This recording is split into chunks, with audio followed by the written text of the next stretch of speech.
नमस्कार दोस्तों, ये बात तो हम सब जानते हैं कि अल्बर्ट आइंस्टाइन हिस्ट्री के सबसे बड़े जीनियस इंसान थे। इतने जीनियस कि वो अकेले ही हजारों साइंटिस्ट के बराबर दिमाग लड़ा सकते थे। जो बात हम नॉर्मल इंसान सोच भी नहीं सकते थे, वो अल्बर्ट आइंस्टाइन ने सोची भी, समझी भी और इसे पूरी दुनिया के लिए आसान भी बनाया। हमारे पिछले वीडियो में हमने अल्बर्ट आइंस्टाइन की इन्हीं क्रांतिकारी खोज और उनके दिमाग के अद्भुत आइडियाज को जाना था। साथ ही ये भी जाना था कि कैसे अल्बर्ट आइंस्टाइन के दिमाग में टाइम ट्रेवल का कॉन्सेप्ट जन्मा था। अगर आपने वो वीडियो अभी तक नहीं देखा है तो हमने उसकी लिंक इस वीडियो के डिस्क्रिप्शन में दी है, जहां से जाकर आप वो वीडियो भी देख सकते हैं। अल्बर्ट आइंस्टीन की इस एक्स्ट्रा ऑर्डिनरी सोचने और समझने की सलाहियत देखकर ही लोगों को लगता था कि उनके पास एक स्पेशल ब्रेन है जो आम लोगों से बहुत अलग है।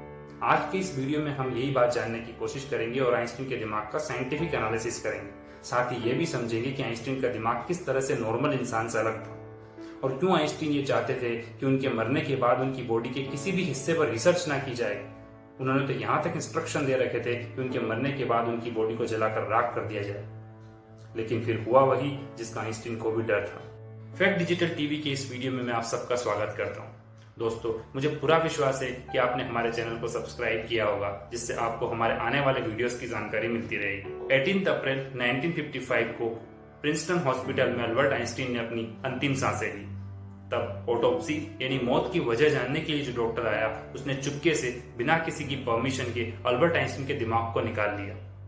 वो एक पैथोलॉजिस्ट था और उसमें यह बात जानने की क्यूरियोसिटी थी कि दुनिया के इस सुपर जीनियस माइंड में ऐसा क्या है जिससे अल्बर्ट आइंस्टीन 20वीं सदी के सबसे जीनियस इंसान बन गए। आइंस्टीन का ब्रेन चुराने वाले शख्स थे डॉक्टर थॉमस स्ट्रोज हार्वे। इस शख्स ने बिना किसी की परमिशन के आइंस्टीन के दिमाग को कई दिन तक छुपा कर रखा। डॉक्टर हार्वे को अपने साथ होने वाले अंजाम से ज्यादा आइंस्टीन के दिमाग के ऊपर रिसर्च करने में दिलचस्पी थी। डॉक्टर हार्वे कई दिन तक इनके दिमाग को लेकर घूमते रहे। कुछ दिनों में ही जब प्रिंसटन हॉस्पिटल को डॉक्टर हार्वे की इस हरकत के बारे में पता चला तो उन्हें जॉब से निकाल दिया गया। इस हरकत के बारे में जानकर आइंस्टीन का परिवार भी उनसे बहुत क्रोधित हुआ, लेकिन जब डॉक्टर हार्वे ने आइंस्टीन के परिवार को यह विश्वास दिलाया कि वो आइंस्टीन के इस सुपर जीनियस माइंड के ऊपर रिसर्च करके इसमें छुपे हुए राजों के ऊपर से पर्दा उठाकर दुनिया के सामने लाना चाहते हैं, इस बात से आइंस्टीन के परिवार ने डॉक्टर हार्वे को रिसर्च की अनुमति दे दी। यहीं से शुरू हुआ आइंस्टीन के दिमाग का एक बहुत लंबा रिसर्च का सफर। डॉक्टर हार्वे एक नॉर्मल पैथोलॉजिस्ट थे जिनमें बस ये जिज्ञासा थी कि आइंस्टीन के दिमाग में ऐसा क्या होगा, लेकिन उनके पास आइंस्टीन के दिमाग पर रिसर्च करने के लिए पर्याप्त नॉलेज और साधन भी नहीं थे। डॉक्टर हार्वे ने कई दिन तक आइंस्टीन के ब्रेन को अपने पास एक जार में छुपा कर रखा। उसके बाद हार्वे आइंस्टीन के दिमाग को अमेरिका के एक स्टेट पेंसिल्वेनिया ले गए, जहां इन्होंने आइंस्टीन के दिमाग के कई फोटो निकाले और फिर उन्होंने उनके दिमाग के 240 छोटे छोटे टुकड़ों में डिवाइड करके हर पीस को अलग अलग जार में रख लिया। डॉक्टर हार्वे ने कई दिन तक आइंस्टीन के ब्रेन को अपने बेसमेंट में छुपा कर रखा, लेकिन उन्हें अब उनकी पत्नी से भी धमकियां मिलने लगी थी कि वो इस ब्रेन को उठाकर फेंक देगी या नष्ट कर देगी, क्योंकि अब कंडीशन ये थी कि उनके पास कोई जॉब नहीं थी और उनका पैथोलॉजिस्ट का लाइसेंस भी अब रद्द हो चुका था। इन्हीं झगड़ों की वजह से डॉक्टर हार्वे का डाइवोर्स भी हो गया। अपने डाइवोर्स के बाद डॉक्टर हार्वे उस ब्रेन को लेकर कैंसस के शहर विचिटा चले गए, जहां वो एक बायोलॉजिक टेस्टिंग लैब में मेडिकल सुपरवाइजर की जॉब करने लग गए। यहाँ वो अपने फ्री टाइम में आइंस्टीन के दिमाग के ऊपर रिसर्च करने की कोशिश भी करते थे। कई साल बीत गए, लेकिन डॉक्टर हार्वे आइंस्टीन के दिमाग पर कुछ खास रिसर्च नहीं कर पाए। तब उन्होंने एक अच्छा फैसला लिया। उन्होंने डिसाइड किया कि अब वो आइंस्टीन के दिमाग के अलग अलग टुकड़ों को दुनिया भर के टॉप साइंटिस्ट और न्यूरो एनाटोमिस्ट को रिसर्च करने के लिए भेजेंगे, और लिहाजा उन्होंने ऐसा ही किया। उनके दिमाग के अलग अलग पीस को माइक्रोस्कोपिक साइड में डिवाइड करके अलग अलग देशों के टॉप रिसर्चर्स को भेज दिया। 3 दशक तक रिसर्च करने के बाद 1985 में पहली बार आइंस्टीन के ब्रेन के ऊपर एक रिसर्च पब्लिश की गई। के बाद अगले 2 दशक तक दुनिया भर के अलग अलग साइंटिस्ट ने कई रिसर्च पब्लिश की, जिसमें यह पता चला कि आइंस्टीन का दिमाग आम इंसानों के दिमाग से काफी अलग था। सबसे बड़ा डिफरेंस ब्रेन की कॉर्पस कैलोसम नामक हिस्से में पाया गया। यहाँ आपको बता दें कि हमारा ब्रेन 2 हिस्सों में डिवाइड होता है, जिसे हम लेफ्ट और राइट ब्रेन कहते हैं। हम जो भी काम करते हैं वो हमारे एक हिस्से में पहले प्रोसेस होता है और फिर हमारा ब्रेन शरीर के उस हिस्से को सिग्नल देता है। यहाँ आप सोच रहे होंगे कि इन सब में कॉर्पस कैलोसम का क्या काम। आपको बता दें कि हमारे दिमाग के अलग अलग हिस्से अलग अलग काम को करते हैं। मान लो आप अपने फ्रेंड को कोई मैसेज भेज रहे हो जिसमें आप अपने दोनों हाथ से टाइप कर रहे हो। अगर आपका लेफ्ट हैंड कुछ भी गलत टाइप करता है तो आपका दिमाग आपके राइट हैंड को तुरंत सिग्नल देकर उसे करेक्ट करता है। इसका मतलब हुआ कि जब हमारे लेफ्ट ब्रेन से मिस्टेक हुई तो उसने फौरन राइट ब्रेन को सिग्नल देकर उसे करेक्ट कर लिया।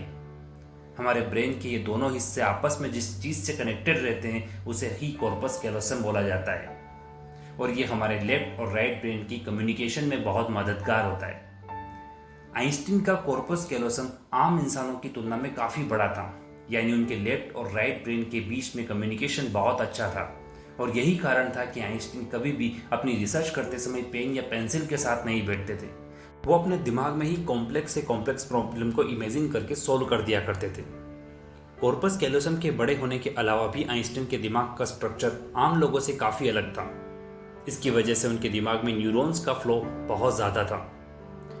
न्यूरॉन्स के अच्छे फ्लो होने की वजह से आइंस्टीन की थिंकिंग एंड कॉन्सेप्चुअल स्किल काफी स्ट्रांग थी।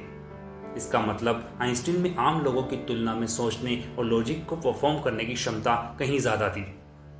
हमारे पिछले वीडियो में हमने बताया था कि आइंस्टीन कभी भी अपनी थ्योरी के ऊपर रिसर्च नहीं करते थे, वो अपनी इमेजिनेशन को ही गणितीय समीकरणों से साबित कर देते थे, और इसका मेन रीजन उनके दिमाग में ज्यादा न्यूरॉन्स के फ्लो को ही माना गया। न्यूरॉन्स के ज्यादा होने के कारण कुछ रिसर्चर्स ने यह भी बताया कि उनके दिमाग का वजन आम लोगों से कम था। रिसर्चर्स का मानना है कि इनके ब्रेन की लाइनिंग काफी पतली थी, जिसकी वजह से इनमें ज्यादा न्यूरॉन्स पाए जाते थे। डॉक्टर जाइडल, जो कि प्रोफेसर थे यूनिवर्सिटी ऑफ कैलिफोर्निया में, इन्होंने आइंस्टीन के दिमाग के एक स्पेशल एरिया हिपोकैम्पस को एग्जामिन किया था। यहाँ आपको बता दें कि हिपोकैम्पस हमारे दिमाग का वो एरिया होता है जो लर्निंग एंड मेमोरी में इंपॉर्टेंट रोल प्ले करता है। इन्होंने बताया कि आइंस्टीन के दिमाग के इस एरिया में न्यूरॉन्स के फ्लो में बहुत ज़्यादा अंतर था, जबकि नॉर्मल इंसान के दिमाग में यह अंतर बहुत कम होता है। इसकी वजह से आइंस्टीन चीज़ों को ज़्यादा याद नहीं रख पाते थे।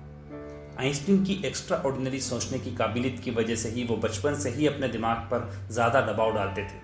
अगर उन्हें किसी सवाल का जवाब ढूंढना होता था तो किसी और के पास जाने के बजाय अपने ही दिमाग में उसके सॉल्यूशन ढूंढते थे, और यही कारण था कि उनके दिमाग उसी तरह से ढल गया और वो 20वीं सदी के सबसे जीनियस इंसान बन गए।